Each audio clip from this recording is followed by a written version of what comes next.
आज हम बनाएंगे बहुत ही ज़्यादा डिलीशियस फ़िश जो कि आपको बहुत ही पसंद आने वाली। किस तरह से बनाई मैंने, मेरे बताए हुए तरीके से अगर आप बना के देखोगे तो आपको बहुत ही ज़्यादा टेस्टी लगने वाली है और घर पे बच्चे भी खाएंगे, सबको बड़ी पसंद आने वाली, उंगलियां चाट चाट के खाने वाले हो आप। बस किस तरह से इसको मैंने बनाया, चलो शुरू करते हैं। तो वेलकम गाइस, स्वागत है आपका मेरी वीडियो में कि कैसे इसको मैंने शुरू किया। आप देख रहे हो कि मैंने आटे के साथ फ़िश को पहले अच्छी तरह से वॉश किया। जब भी आपको फ़िश वगैरह बनानी हो ना, उसको सबसे पहले आटे के साथ आपने अच्छी तरह से मल मल के धोना है। पहले जो उसको एक पानी में आपने वॉश कर लेना है, फिर उसके बाद वॉश करने के बाद ही आपने इसके अंदर आटा डालना है। जितनी फ़िश है उसी हिसाब से आप आटा डाल लें।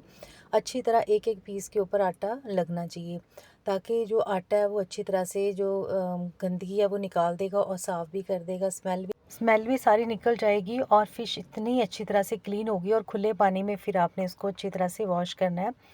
और फिर यहाँ पे आपने ना मल मल के पीसेस को देखना है और देखो कि अंदर से कितने वाइट निकल रहे हैं। यहाँ पे इसके अंदर अगर थोड़ा बहुत ब्लड भी होगा वो भी निकल जाएगा और बहुत ही अच्छी तरह से क्लीन होगी। देखो एक एक पीस कितना चमक रहा है और यहाँ पे स्मेल भी बहुत ही अच्छी तरह से रिमूव हो चुकी है। जब आप इस तरह से ये वाली ट्रिक के साथ अगर फ़िश बनाओगे तो आपके घर में सबको बहुत ही पसंद आएगी और बहुत ही टेस्टी बनेगी। आप इस ट्रिक के साथ ज़रूर बना के देखें। अगर आप इसको अच्छी तरह से वॉश नहीं करोगे, आटा अच्छी तरह से नहीं निकालोगे तो फिर वो जम जाता है। थोड़ा सा आपने इसको अच्छी तरह से मल मल के धोना है, मतलब कि 4 या 5 पानी में इसको अच्छी तरह से वॉश कर लें। और बहुत ही इजी तरीके से इस तरह से फ़िश क्लीन हो जाती है और जब हम खाना बनाते हैं ना तब भी उसके अंदर स्मेल नहीं आती। फिर बड़ी इजीली फ़िश हमारी बन के रेडी हो जाती है। बस इस तरह से आपने सारा पानी निकाल निकाल के अच्छी तरह से एक बास्केट ले लेनी है, जिसमें कि ये अच्छी तरह से इसका जो पानी है वो ड्रेन हो जाए, क्योंकि फ़िश बिल्कुल भी गीली नहीं होनी चाहिए। जब इसको हम थोड़ा सा मैरिनेट करेंगे तो अगर फ़िश के ऊपर पानी होगा तो मैरिनेशन अच्छी तरह से टिकेगी नहीं, क्योंकि हमने मैरिनेशन ज़्यादा देर तक नहीं इसको लगानी, थोड़ी देर तक ही हम इसको मैरिनेट करेंगे।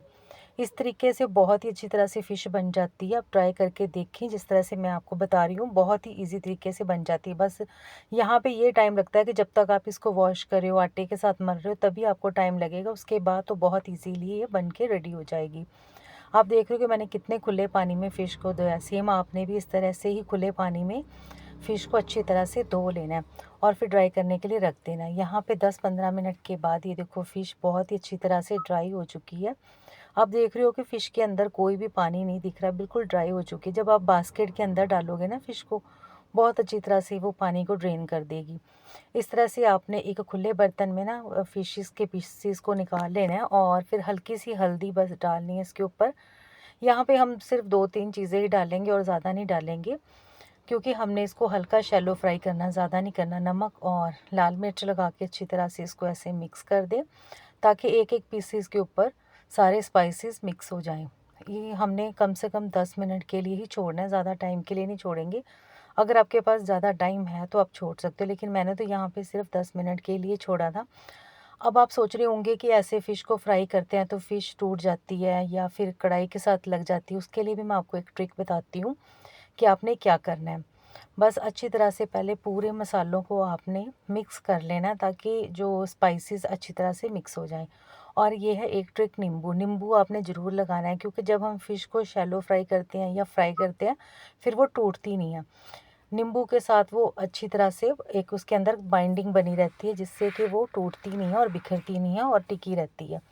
बस इस तरह से आपने नींबू को भी अच्छी तरह से लगा लेना है। मैंने एक पूरा नींबू, 1 केजी के करीब फ़िश है तो उसके ऊपर एक नींबू ही लगाया। अच्छी तरह से इसको मिक्स करके रख दिया।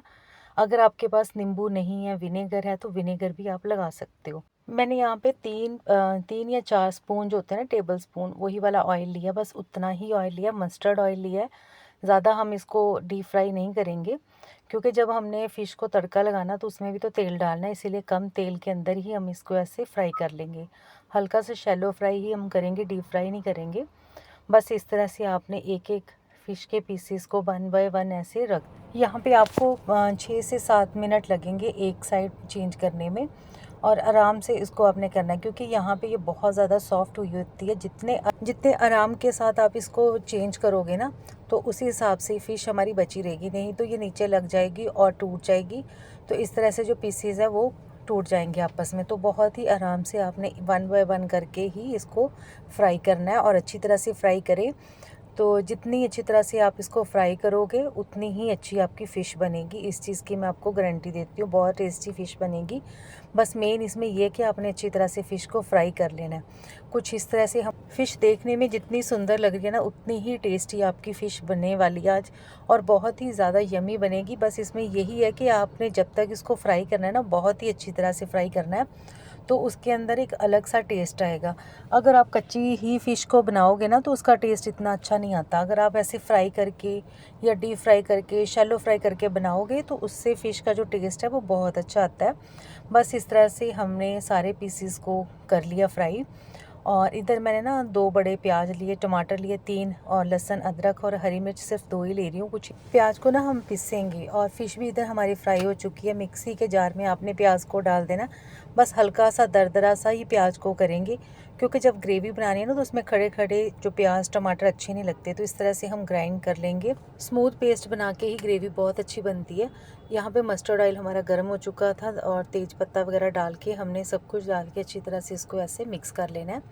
और प्याज को हल्का ब्राउन करने के बाद ही हम उसके अंदर जितने भी स्पाइसेस डालने हैं वो हम बाद में ऐड करेंगे, क्योंकि यहाँ पे जो प्याज का कच्चापन है वो बिल्कुल नहीं होना चाहिए। प्याज हमारे अच्छी तरह से पकने चाहिए। प्याज अच्छी तरह पकेंगे तभी सब्जी का जो टेस्ट आएगा। और यहाँ पे हम लहसुन, अदरक और टमाटर को भी अच्छी तरह से ग्राइंड कर लेंगे।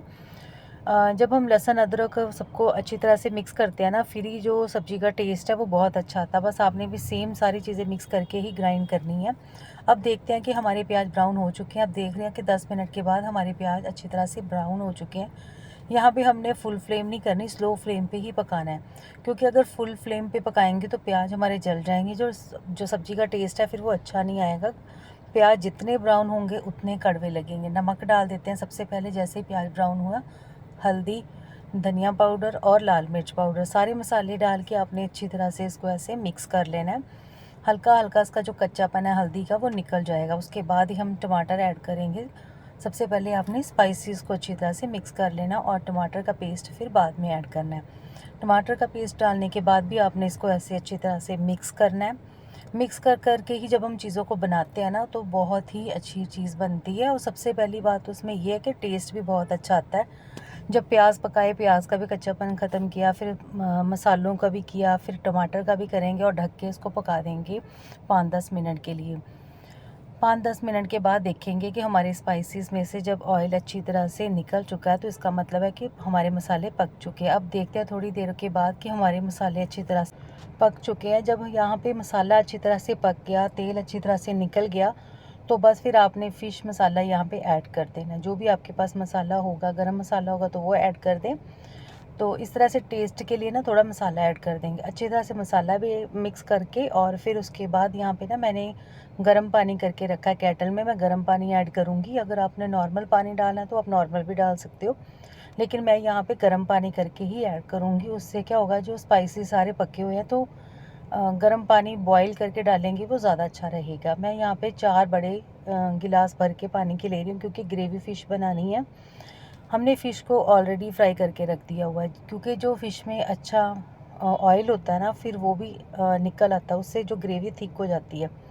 10 मिनट तक हम इसको पकाएंगे ढक के, ग्रेवी को खाली, जब तक ये अच्छी तरह से स्पाइसेस में मिक्स नहीं ना हो जाता सारा सूप, तब तक हम इसको पकाएंगे। 10 मिनट तक जब हमने इसको पका लिया, फिर उसके बाद देखेंगे कि एक एक करके हमने जितने भी फ़िशेस के पीसेस है वो सारे ऐड कर देने हैं। आपने ये देखना है कि इसको 3 से 4 बॉयल आ चुके हैं, तो फिर ही उसके बाद आपने जितने भी पीसेस है वो ऐड करने हैं। बस इस तरह से हमारी जो फ़िश है बन के रेडी हो चुकी है। जब आपने सर्व करना होगा उससे 10-15 मिनट पहले ही आपने पीसेस को ग्रेवी के अंदर ऐड करना है। अगर आप पीसेस डाल के ग्रेवी के अंदर पहले ही पकाओगे तो सारे पीसेस टूट जाएंगे। इस चीज़ का आपने खास कर ध्यान रखना है। तो और हल्के हल्के हाथों से आपने इसको ऐसे हिलाना है। अगर आप तेज़ हाथों से हिलाओगे तो पीसेस टूट जाएंगे। तो बस हल्के हाथों से आप इसको हिलाएं। बॉयल अच्छी तरह से हमारी ग्रेवी हो चुकी है, तो उसके बाद आपने ऐड कर देना धनिया पत्ती, और यहाँ पे मैं कसूरी मेथी भी ऐड कर रही हूँ। दोनों चीज़ों का टेस्ट बहुत अच्छा आएगा। 15 मिनट के ग्रेवी फ़िश बन के रेडी हो चुकी, जो कि आपके सामने इस टाइम पे आप सर्व कर सकते हो। और मैं यहाँ पे सर्व करने के लिए बाउल ले रही हूँ और इस तरह से हमारी डिलीशियस फ़िश रेडी हो चुकी है, जो कि बहुत ही टेस्टी लगने वाली, उंगलियां चाट चाट के खाने वाले हो और सबको बहुत पसंद आएगी। बना के देखें और मुझे कमेंट करके बताएं कि आपकी फ़िश भी इस तरह से ही टेस्टी बनी थी जैसे मेरी फ़िश बनी है।